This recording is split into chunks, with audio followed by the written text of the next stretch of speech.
Hey y'all, it's shop tour time.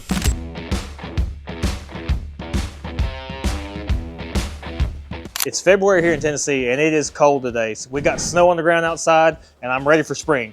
But we'll give you a quick tour. We're over here in the clean shop again. You've seen this Nova a few times.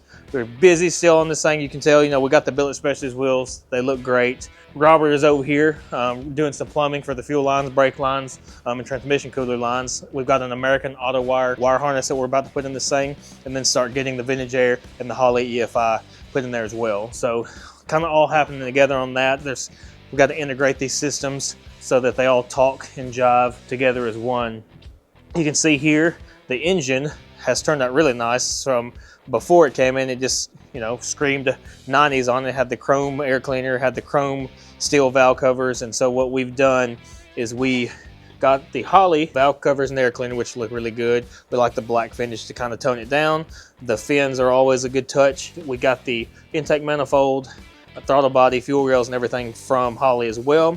And then we painted the intake, put all that together, making it look real good. Then we also got this black serpentine system from Billet Specialties. So kind of, again, toning this engine bay down, but kind of bringing it into a more modern era, but timeless as well. Everything's looking good. The Holley dress up was really nice. The Billet Specialties serpentine, and this motor's really starting to turn into a pretty good looking piece. We can't wait to get it fired up and see how it sounds, see how it runs. Again, 72 Nova though, a lot going on with this thing. Gonna be a really neat kind of street car is what he's gonna do. Just drive it around and enjoy it with the Rytec coilovers, the big wheelwood brakes, American Auto Wire harness, vintage air, Holley EFI, all the good stuff. We actually just had a vehicle leave, so we've got a bay open right here, but I've got another car coming in later this week. You'll see more on that soon. We've got a whole pallet of auto metal direct parts that's been sitting here. That's for the 66 GMC, which is over in the other shop right now. But yeah, we'll move on to this 1970 Impala. You can see Tyler's over here also working on the wiring. So we've got another American Auto Wire Highway 22 harness going in this thing, along with some Dakota Digital gauges. And then when we get done with that, it'll go home back to the owner, and hopefully it'll start and run and drive. All the lights will work. That's always a problem, it seems like, with these old cars. We get people coming in and this doesn't work or that component doesn't work, and we look up underneath the dash and it looks like a bird's nest. It's been spliced into 10 different times over the past 30, 40, 50 years. So we recommend just putting a brand new harness. And our main harness supplier is American Auto Wire. They make really nice harnesses, and we opt for their Highway Series universal kits. They work really nice, but we can really route the wires and clean them up how we want. So again, Tyler's hot and heavy laying down on the job on that thing. But yeah, you can see, pretty cool little car. I'm partial to the 1970 Chevrolet full-size cars. I've got a Kingswood wagon myself. For those of you wondering, this is the fuse block for that American Auto Wire Highway 22. So it's pretty nice. Like I said, you can configure it. We run our power in, accessory out, and then we run all of our wires in each circuit. And it's really nice because, again, we can pull all our wires and run them exactly how we want so that they're clean, they're tucked, and then they just go right in here. And you got a little screw in there and it just tightens down, and that's it. Behind us, we just got this in. I really dig these old pre-war hot rods, and this is a great example of one. So you can see it's a 32 Ford, three-window coupe. Top's been cut just a little bit. It's got the rolling bone style axle on the front. It's got the wishbones. It's got a pretty bitchin' baby Hemi right here. It's backed by a T5 manual 5-speed. All hot rods should have 3 pedals, by the way. And then it's got a quick change rear end in the back, which is really cool as well. But what we've got here is this is a running driving car. It's been a hot rod for a while, and the transmission is something stopped working. We don't know what it is yet, but the owner says it won't go into gear and it won't pull itself. So we have got to get this up on the lift. We got to pull that apart, see throwout bearing or clutch, pressure plate flat, what's going on there, as we don't know. But really cool car. I'm, like I said, a pre-war hot rod guy. I love this kind of thing. So hopefully you'll see some more content on this as we progress and we get it going, and we can drive it around and kind of listen to it, see what it's all about. So that kind of wraps it up for the clean shop over here. Again, a lot of cool stuff going on, a few different things, but we'll go check out the dirty shop, show you what we got in there.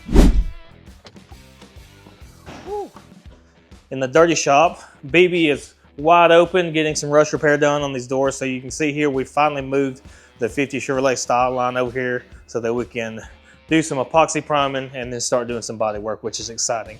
BB's got the doors for the 66 GMC, and pretty much most of the bottom one was rusted out, and he has remade the bottoms of his door. So turned out really good. Reskinned the bottom side of both of them. Well, of this one, he's started working on that one, but You can see all this he handmade. Looks really good, but you got to do that to get that rust gone. So we'll go over here where the C10s are. So again, we've got another pallet of auto metal direct stuff right here. That's the whole bed and tailgate and everything for this GMC truck. This BedWood kit is for the 63. We're waiting on a couple parts for the hinges, as the middle part of that bed is going to hinge up. We'll have you some content on that once we get it all together, but it's going to be really cool. This is the C10 shop for now. But y'all seen some of this. It's the hotrodshop spec chassis. We've got the blueprint, LS going in this thing, and a gear saw for L65E. We started again doing the rush repair part on this. You can see the inner and outer rockers were gone on this thing.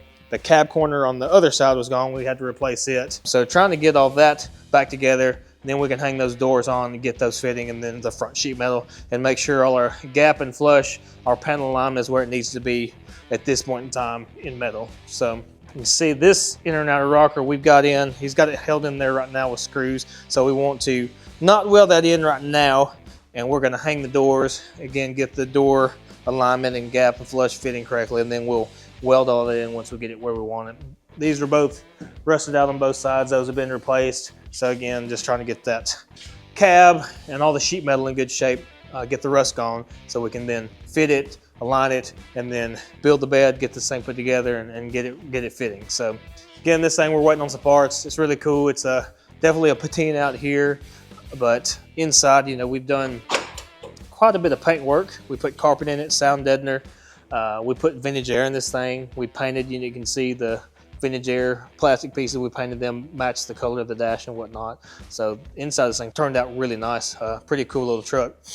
And then the owner is actually gonna patina this thing himself so that it all matches. Again, we've done a lot of work back here. We built wheel tubs from scratch on this thing. This center part of this bed is gonna hinge up for access to the fuel tank, and then the air lines and the tank for the airbags, all the suspension stuff. This thing's sitting on Porterbuilt fab, front and rear suspension, so it lays out really hard. But yeah, that's what we got in here. Again, the BedWood. We got the radiator and shroud that we built for the Nova is hanging up right there. It's painted. We just got to get it back in the car. But yeah, that's kind of what we got in the dirty shop right now. So appreciate y'all checking us out. Make sure to check out our other videos, like and subscribe. We'll be back with you soon with some more content.